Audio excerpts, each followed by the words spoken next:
প্রধানমন্ত্রী তারেক রহমান যখন চীন সফরে ছিলেন তখন বাংলাদেশে নিযুক্ত ভারতের হাইকমিশনার দীনেশ ত্রিবেদীকে ভারত সরকার কেন্দ্রীয় মন্ত্রীর পদমর্যাদা দিয়েছে। একজন রাষ্ট্রদূতকে মন্ত্রীর পদমর্যাদা দেওয়া স্বাভাবিক কোনো ঘটনা নয়। এর আগে ভারত সরকার মাত্র ৮ জন হাইকমিশনার বা রাষ্ট্রদূতকে মন্ত্রীর পদমর্যাদা দিয়েছিল। তারা আমেরিকা, ব্রিটেন এবং সোভিয়েত ইউনিয়নের মতো দেশগুলোতে ভারতের রাষ্ট্রদূত ছিলেন। বাংলাদেশে এখনও পর্যন্ত নিযুক্ত ভারতের রাষ্ট্রদূতদের মধ্যে দীনেশ ত্রিবেদী প্রথম, যাকে মন্ত্রীর পদমর্যাদা দেওয়া হলো। তার মানে ভারত এবার বাংলাদেশের সঙ্গে কূটনৈতিক সমস্যাগুলোকে গুরুত্ব দিয়ে আলোচনা করতে চায়। প্রশ্ন হলো, ভারত কেন হঠাৎ বাংলাদেশকে নিয়ে এত গুরুত্ব দিচ্ছে? এর সহজ উত্তর প্রধানমন্ত্রীর প্রথম বিদেশ সফর।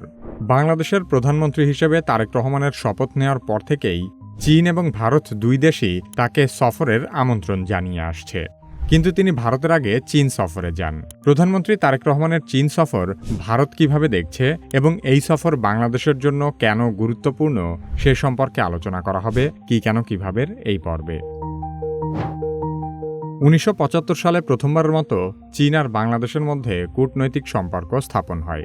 ১৯৭৭ সালে বাংলাদেশের প্রথম কোনো রাষ্ট্রপ্রধান হিসেবে জেনারেল জিয়াউর রহমান চীন সফর করেন। পরবর্তীতে ১৯৮৬ সালে বাংলাদেশে আসেন চীনের প্রেসিডেন্ট লি জিয়ালিয়ান। এটি ছিল চীনের কোনো প্রেসিডেন্টের প্রথম বাংলাদেশ সফর।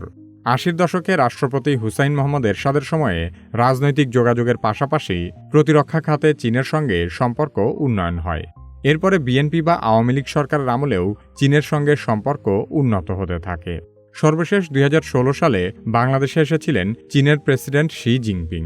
সেই সফরের সময় বাংলাদেশ চীনের বেল্ট অ্যান্ড রোড ইনিশিয়েটিভ বা বিআরআইতে যুক্ত হয়। তবে চীনের সাথে জিয়া পরিবারের আর বিএনপির ঐতিহাসিক সম্পর্ক রয়েছে। রাষ্ট্রপ্রধান হিসেবে জিয়াউর রহমানের প্রথম বিদেশ সফরও ছিল চীন।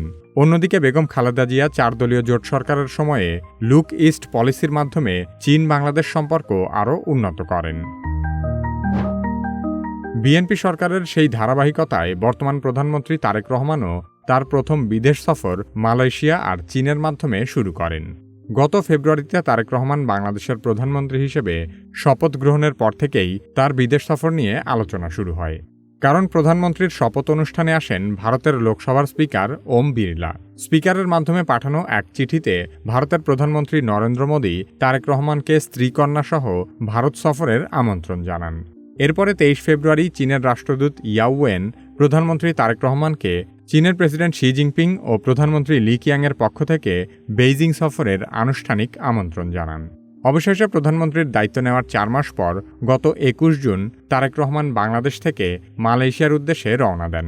চীন বা ভারত না গিয়ে প্রধানমন্ত্রীর প্রথম বিদেশ সফর হিসেবে মালয়েশিয়া যাওয়াটা একটি কৌশলগত সিদ্ধান্ত।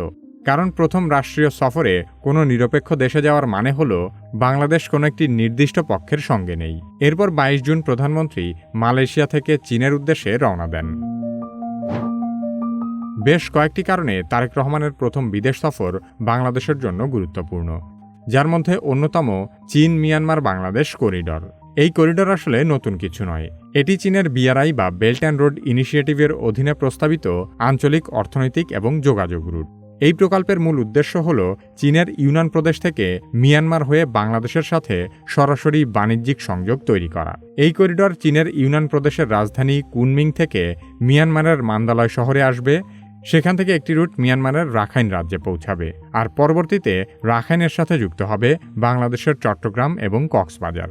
এই করিডর বাস্তবায়ন হলে বাংলাদেশ এবং চীনের বাণিজ্য আরও সহজ হবে। এছাড়া আরাকানের সাথেও বাংলাদেশের সম্পর্ক সহজ হবে, যা পরবর্তীতে রোহিঙ্গা সংকট সমাধানে সাহায্য করতে পারে। এই সফরের আরেকটি দিক হল 2+2 আলোচনা। 2+2 আলোচনা বলতে বোঝায় দুই দেশের পররাষ্ট্রমন্ত্রী এবং প্রতিরক্ষামন্ত্রী পর্যায়ের আলোচনা। চীন ইতোমধ্যে ইন্দোনেশিয়া এবং কম্বোডিয়ার সাথে এ ধরনের আলোচনা করেছে। অন্যদিকে বাংলাদেশও তুরস্কের সাথে একই ধরনের প্রক্রিয়া সম্পন্ন করছে। প্রধানমন্ত্রীর উপদেষ্টা মাহাদি আমিন চীন সফরের পরে বলেন, পররাষ্ট্র এবং প্রতিরক্ষার মতো দুটো গুরুত্বপূর্ণ বিষয় নিয়ে চীনের সাথে প্রথমবারের মতো বাংলাদেশের একটি বোঝাপড়া হয়েছে।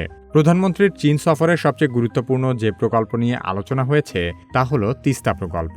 চীন জানায় তারা নিজেদের সক্ষমতা অনুযায়ী তিস্তা প্রকল্পে সহায়তা করবে, কিন্তু তিস্তা নদীর সাথে ভারত বাংলাদেশের পানির রাজনীতি জড়িয়ে আছে। 2011 সালের সেপ্টেম্বরে ভারতের তৎকালীন প্রধানমন্ত্রী মনমোহন সিংয়ের ঢাকা সফরের আগে দুই দেশ তিস্তার পানি বণ্টন চুক্তি নিয়ে একমত হয়েছিল, কিন্তু তৎকালীন পশ্চিমবঙ্গের মুখ্যমন্ত্রী মমতা ব্যানার্জির বিরোধিতায় সেই চুক্তি বাতিল হয়ে যায়। ভারতের সঙ্গে তিস্তা নদীর পানি বণ্টন চুক্তি আটকে থাকার কারণে Teesta river comprehensive management and restoration project নামে ভিন্ন একটি প্রকল্প হাতে নেয় বাংলাদেশ। 2019 সালের জুলাইয়ে চীন সফরে তৎকালীন প্রধানমন্ত্রী শেখ হাসিনা এই প্রকল্পে সহায়তা চান। পরবর্তীতে চীন প্রায় $100 কোটি আনুষ্ঠানিক প্রকল্প প্রস্তাব জমা দেয়, কিন্তু 2024 সালে ভারতও এই প্রকল্পে কাজ করার আগ্রহ জানায়। 2024 সালের 5 আগস্ট শেখ হাসিনার সরকার পতন হলে ডক্টর ইউনূসের অন্তর্বর্তী সরকার চীনের অর্থায়নেই তিস্তা প্রকল্প বাস্তবায়নের সিদ্ধান্ত নেয়। সর্বশেষ তারেক রহমানের সফরে চীনের সঙ্গে প্রকল্পটির বিষয়ে আবারও আলোচনা হয়। তিস্তা নদী কৌশলগতভাবে অত্যন্ত গুরুত্বপূর্ণ একটি অবস্থানে রয়েছে। এই নদী ভারতের সিকিম রাজ্যে উৎপন্ন হয়ে তারপর পশ্চিমবঙ্গ দিয়ে নীলফামারী জেলার মাধ্যমে বাংলাদেশে প্রবেশ করেছে এবং সবশেষে গাইবান্ধায় এসে নদীটি ব্রহ্মপুত্র নদে গিয়ে মিশেছে। বাংলাদেশে এই নদীর দৈর্ঘ্য প্রায় 115 কিলোমিটার। তিস্তা নদীর পানি দিয়ে নীলফামারী, রংপুর, দিনাজপুর, বগুড়া, জয়পুরহাট এবং গাইবান্ধার মতো 6টি জেলার 55,000 হেক্টর জমিতে ধান চাষে সেচ দেওয়া হয়। তার মানে উত্তরবঙ্গের একটি বড় অংশ এই নদীর উপর নির্ভরশীল। অথচ এই নদী নিয়ে ভারতের সাথে কোনো চুক্তি নেই। ফলে কৃষিকাজের জন্য যখন পানি দরকার হয় তখন পানি পাওয়া যায় না। অন্যদিকে আবার বর্ষাকালে তিস্তার অতিরিক্ত পানির জন্য ব্যাপক বন্যা দেখা দেয়। সেজন্য তিস্তা সমস্যার সমাধান করা বাংলাদেশের জন্য অতি জরুরি। তিস্তা প্রকল্প বারবার আলোচনায় আসলেও কোনোভাবেই বাস্তবায়ন হচ্ছে না। পররাষ্ট্রমন্ত্রী খলিলুর রহমান জানিয়েছেন, এবারের চীন সফরে তিস্তা নদী ব্যবস্থাপনা প্রকল্প নিয়ে প্রথমবারের মতো দুই দেশের বিশেষজ্ঞরা মিলে একটি কারিগরি সমীক্ষা করার বিষয়ে আলোচনা হয়েছে। চীন এই প্রকল্পে যথাসাধ্য সহায়তা করার আশ্বাস দিয়েছে, কিন্তু এই প্রকল্পে ভারত সবসময় বিরোধিতা করবে, কারণ তিস্তা প্রকল্প ভারতের স্ট্র্যাটেজিক পয়েন্ট শিলিগুড়ি করিডর বা চিকেন স্নেকের খুব কাছে। চিকেন স্নেক বা শিলিগুড়ি করিডর দিয়েই 7 সিস্টার্সের 7টি রাজ্য ভারতের মূল ভূখণ্ডের সাথে যুক্ত হয়েছে। পশ্চিমবঙ্গের দার্জিলিং ও জলপাইগুড়ি জেলায় থাকা এই সরু করিডরের এক পাশে আছে নেপাল ও ভুটান, অন্যদিকে বাংলাদেশ, এবং এই করিডরের কাছেই আবার চীনের তিব্বতের অংশ। তাই এই করিডরের চারপাশ সুরক্ষিত রাখা ভারতের জন্য খুব গুরুত্বপূর্ণ। তিস্তা প্রকল্প যদি চীনের হাতে যায় তাহলে চীন ভারতের সবচেয়ে দুর্বলতম অংশের কাছে পৌঁছে যাবে। তাই প্রধানমন্ত্রী তারেক রহমানের চীন সফর ভারতকে বেশ চাপে ফেলেছে। বেইজিংয়ে চীনের প্রেসিডেন্ট শি জিনপিংয়ের সঙ্গে তারেক রহমানের বৈঠকের পর দুই দেশ 15 দফা যৌথ ঘোষণা এবং 17টি সমঝোতা স্মারক সই করেছে। এতে বাংলাদেশের এক চীন নীতির সমর্থন, অর্থাৎ তাইওয়ানকে চীনের অংশ হিসেবে স্বীকৃতি দেওয়া, বেল্ট অ্যান্ড রোড ইনিশিয়েটিভ সহযোগিতা জোরদার, মোংলা বন্দর আধুনিকায়ন, তিস্তা নদী প্রকল্পে চীনের সক্ষমতা অনুযায়ী সহযোগিতা, রোহিঙ্গা সংকট সমাধানে কাজ করা, ব্রিক্স জোটে বাংলাদেশের অংশগ্রহণের বিষয়ে চীনের সমর্থন এবং ভবিষ্যতে দুই দেশের উচ্চ পর্যায়ের কৌশলগত সংলাপের সম্ভাবনার কথা উল্লেখ করা হয়।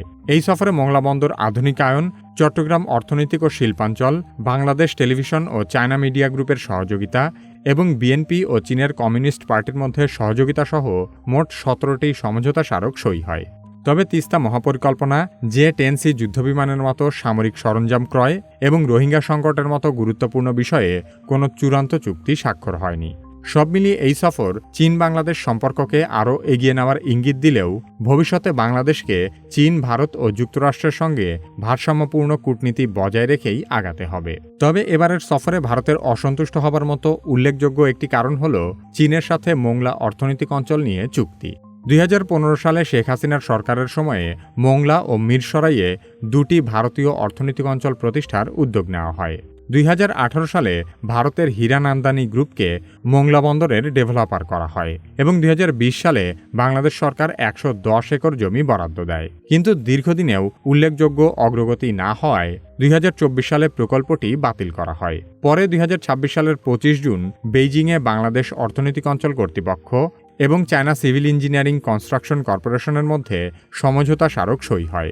এর মাধ্যমে ভারতকে বাদ দিয়ে ওই 110 একর জমিতে চীন বাংলাদেশ ইকোনমিক জোন গড়ে তোলার সিদ্ধান্ত হয়েছে। ফলে ভারতের সীমান্ত থেকে মাত্র 80 কিলোমিটার দূরে আরেকটি চীনা প্রকল্প ভারতের জন্য অসন্তুষ্টি এবং অস্বস্তির কারণ হয়ে উঠেছে। তবে বাংলাদেশ ভারত সীমান্তে ভারত সাম্প্রতিক সময়ে অত্যন্ত ন্যাক্কারজনক কর্মকাণ্ড করে যাচ্ছে। আর তা হল ভারতের তথাকথিত পুশিন অভিযান। ভারতীয় সীমান্তরক্ষী বাহিনী বিএসএফ রাতের আধারে সীমান্তের বিভিন্ন পয়েন্ট দিয়ে ভারতীয় মুসলিমদেরকে বাংলাদেশের ভেতর ঠেলে দেওয়ার চেষ্টা করছে। ভারত বলছে তারা অবৈধ বাংলাদেশি অনুপ্রবেশকারী, তাই তাদেরকে নিজ দেশে ফেরত পাঠানো হচ্ছে। भाजपा की सरकार बनने के बाद हम पूरे बंगाल और देश भर से घुसपैठियों को चुन चुन कर निकालने का काम करेंगे। কিন্তু প্রশ্ন হলো, তারা যদি সত্যিই অবৈধভাবে ভারতে প্রবেশ করে থাকে, তবে তাদেরকে ভারত আনুষ্ঠানিক উপায়ে ফেরত না দিয়ে অবৈধভাবে বাংলাদেশে ঢুকিয়ে দিচ্ছে কেন? তারা লাইটটা অফ করে জাস্ট তার কাটার বেড়ার যে গেটটা আছে এই গেটটা খুলে তাদেরকে জাস্ট কোনো রকমের তার কাটার বাইরে বের করে দেয়। ভারতের এই ধরনের অবৈধ কর্মকাণ্ডের পেছনের আসল কারণ কি সে সম্পর্কে জানতে চাইলে কি কেন কিভাবে এই ভিডিওটি দেখতে পারেন। আপনি যদি কি কেন কিভাবের মতো ভিডিও তৈরি করতে চান, তাহলে কি কেন কিভাবে একাডেমির ভিডিও এডিটিং মাস্টারি কোর্সে ভর্তি হতে পারেন। ভিডিও ডেসক্রিপশন ও পিন কমেন্টে কোর্সের লিংক দেওয়া আছে।